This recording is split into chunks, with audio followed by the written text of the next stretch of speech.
ललित कला, संगीत, ज्योतिष, ज्ञान विज्ञान वेदों में है। वस्तुतः वेद संसार के समस्त पदार्थों का बोध कराते हैं।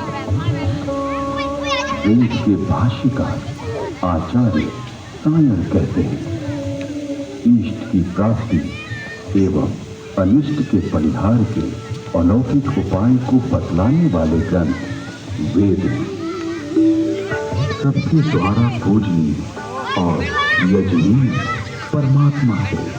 ऋग्वेद, यजुर्वेद, सामवेद और अथर्ववेद प्रकट हुए। ऋग्वेद के मंत्र दृष्टा ऋषि कहते हैं, तस्मात् विज्ञातः सुवरता ऋचा सामानि जगीरे छंदांसि जगीरे तस्मात् युधिष्ठिर मा विजायत। ऋग्वेद, जिसके द्वारा विभिन्न देवताओं की स्तुति की जाती, उसे ऋच कहते हैं। ये कितने बजे तक चलेगा?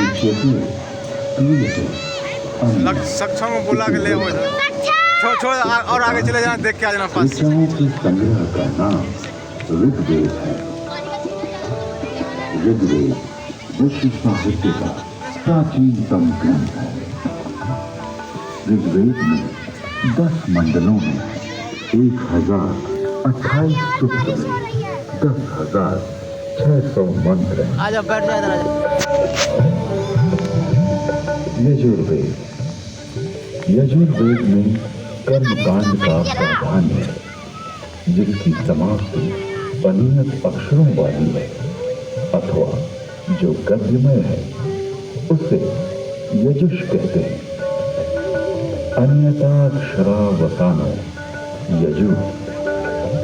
यजुर्वेद के 2 भाग हैं, शुक्ल यजुर्वेद एवं कृष्ण यजुर्वेद।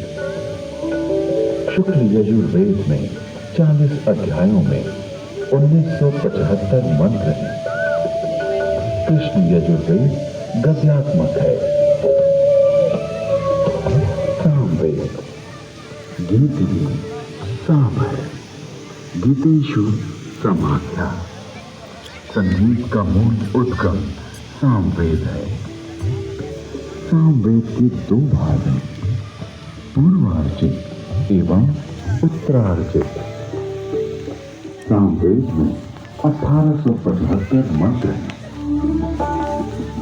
अथर्ववेद, अभिचार मंत्रों का ज्ञान अथर्ववेद में है। इसमें आयुर्वेद का विस्तृत विवेचन हुआ है। इसकी शौनक शाखा में 20 कांडों में 730 सूक्तों में 6000 मंत्र हैं।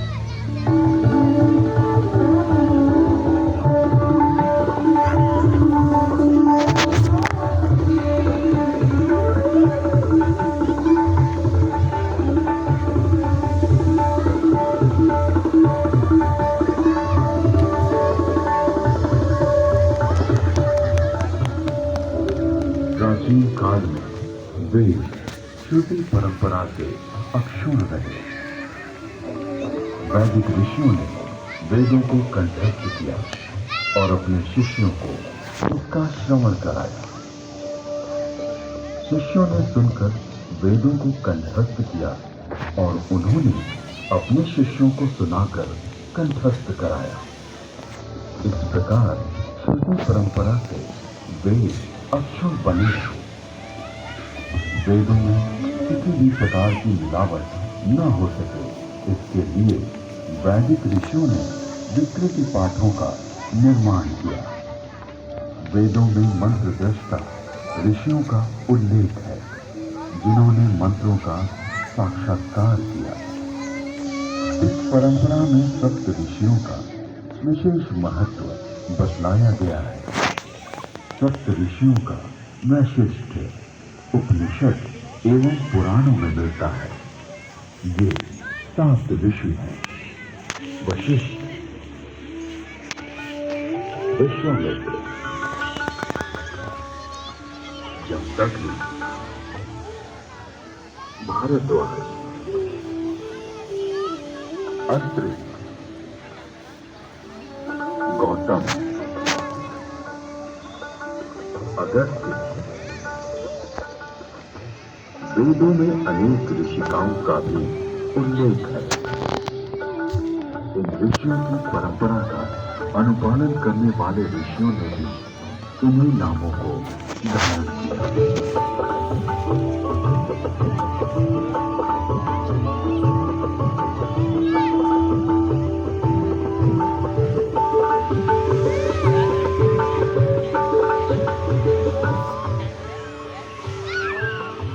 आज विश्व में जिन आविष्कारों का श्रेय पाश्चात्य जगत द्वारा लिया गया है, उसे हमारे प्राचीन ऋषियों द्वारा तथ्य सहित हजारों वर्ष पूर्व प्रमाण सहित वेदों में उल्लिखित किया गया है।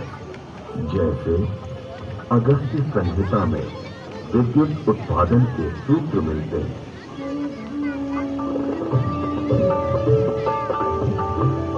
एक मिट्टी का पात्र लें, उसमें ताम्र पट्टिका कॉपर शीट डालें तथा शुक्र ग्रीवा कॉपर सल्फेट डालें। फिर बीच में यूनिकास्ट 500 व सॉल्डर लगाएं। ऊपर पारा, मर्क्यूरी तथा 10 लौह जिंक डालें। फिर तारों को मिलाएंगे तो उससे मित्रावरण शक्ति इलेक्ट्रिसिटी का उदय होगा। अगस्त्य संहिता में विद्युत का उपयोग इलेक्ट्रोप्लेटिंग के लिए करने का भी विवरण मिलता है।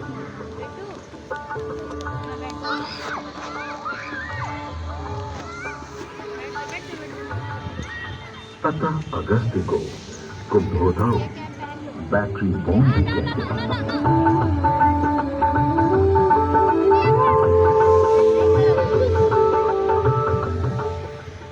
कुंभों उपरोक्त प्रकार से बनी तथा श्रृंखला में जोड़े गए 100 सेलों की शक्ति का पानी पर प्रयोग करेंगे तो पानी अपने रूप को बदलकर प्राणवायु, ऑक्सीजन तथा उदान वायु, हाइड्रोजन में परिवर्तित हो जाएगा।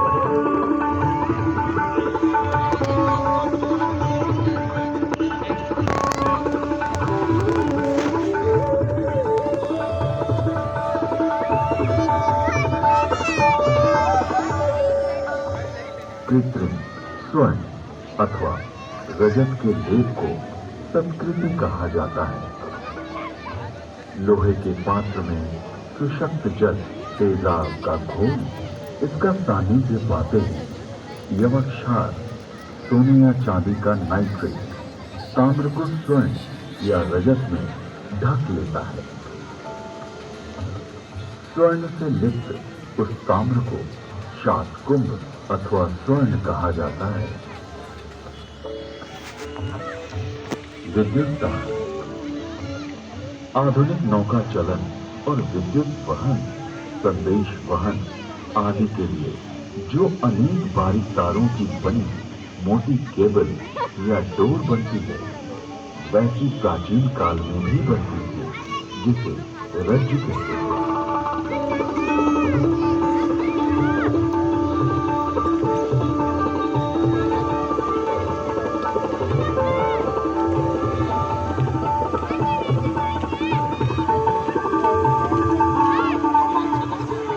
तारों का सूत्र बनता है। 9 सूत्रों का एक गुण, 9 गुणों का एक पाश, 9 पाशों से एक रश्मि और 9, 8, 7 या 6 रज्जु रश्मि मिलाकर एक रज्जु बनती है। आकाश में उड़ने वाले गर्म गुब्बारे। इसके अलावा अगस्त्य मुनि ने गुब्बारों को आकाश में उड़ाने और विमान को संचालित करने की तकनीक का भी उल्लेख किया है।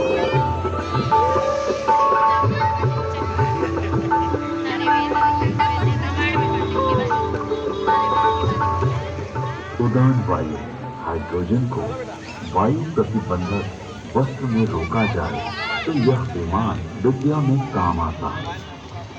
यानी वस्त्र में हाइड्रोजन पक्का बांध दिया जाए तो उसमें आकाश में उड़ा जा सकता है।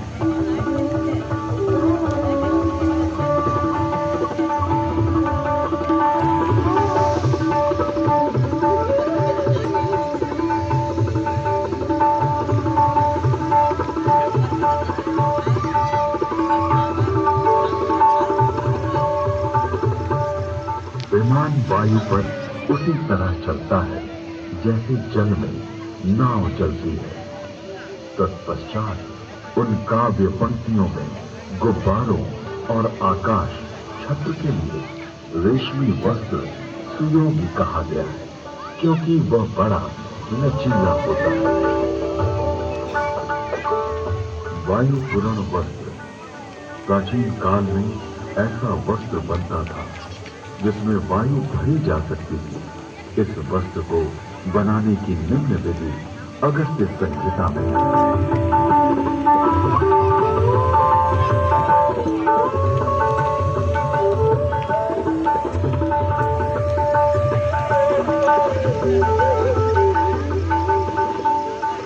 पृथ्वी का सूर्य की परिक्रमा करने का वर्णन ऋग्वेद, यजुर्वेद और अथर्ववेद के मंत्रों में मिलता है।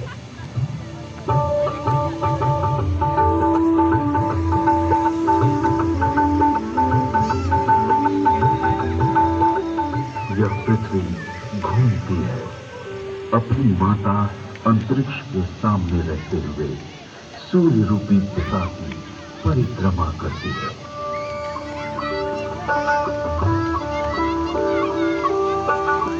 पृथ्वी शक, सूर्य, शिषण की प्रदक्षिणा करती है। ऋग्वेद में जल की उत्पत्ति यानी H2O का उल्लेख है।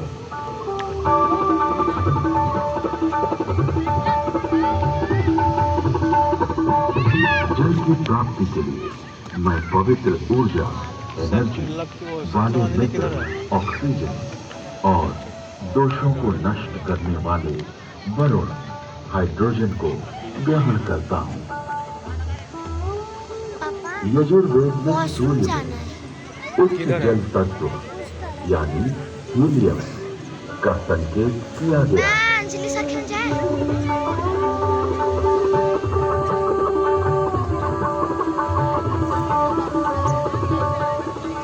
उच्च शक्ति से युक्त हाइड्रोजन जो कि हीलियम के रूप में है, सूर्य में है। सूर्य के चारों ओर गैसों के समूह का उल्लेख ऋग्वेद में है।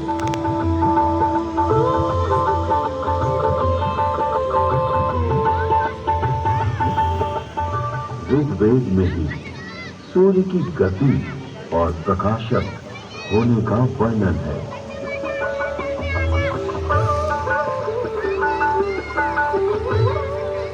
हे सूर्य, तो ऐसे वेग से जो कि मनुष्य के ज्ञान से बाहर है, सबको दिखाई देता हुआ सदा चलता रहता है।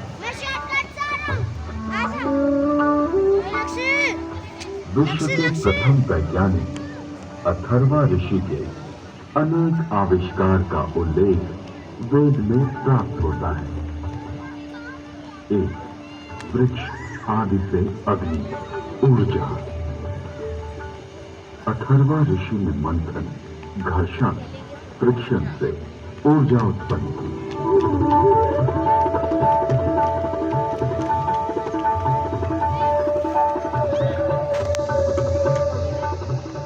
अरण्य नामक वृक्ष की लकड़ी में अग्नि है।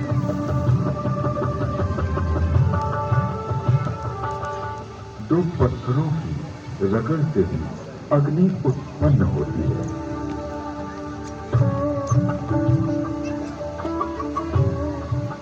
दूसरा, जल मंथन से अग्नि, हाइड्रो इलेक्ट्रिक, हाइडल। अथर्वा ऋषि ने तालाब के जल से मंथन फ्रिक्शन के द्वारा जलीय विद्युत हाइडल का आविष्कार किया।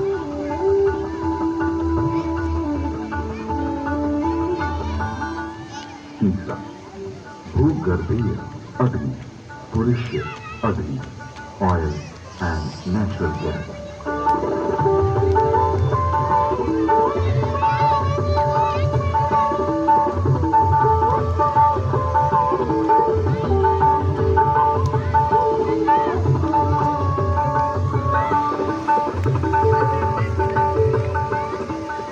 अथर्ववेद में सूर्य से पदार्थों के प्रकाशित होने अर्थात वर्ण कलर प्राप्त होने का वर्णन है।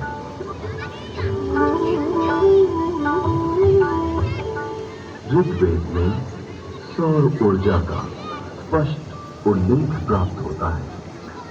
इसके आविष्कारक वशिष्ठ एवं भारद्वाज बतलाए गए हैं। ऋग्वेद में सूर्य की घातक किरणें अल्ट्रावायलेट रेज का वर्णन है।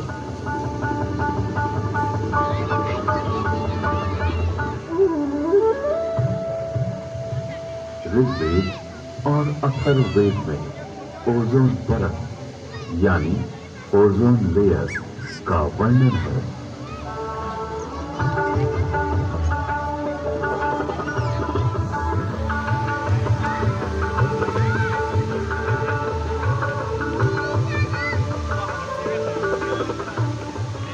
जिस प्रकार गर्भस्थ शिशु की रक्षा के लिए उल्व, जार, जेल, झिल्ली, परत में ब्रेन होती है, उसी प्रकार पृथ्वी रूपी शिशु की रक्षा के लिए परमात्मा ने इस महद उल्व ओजोन परत की रचना की है।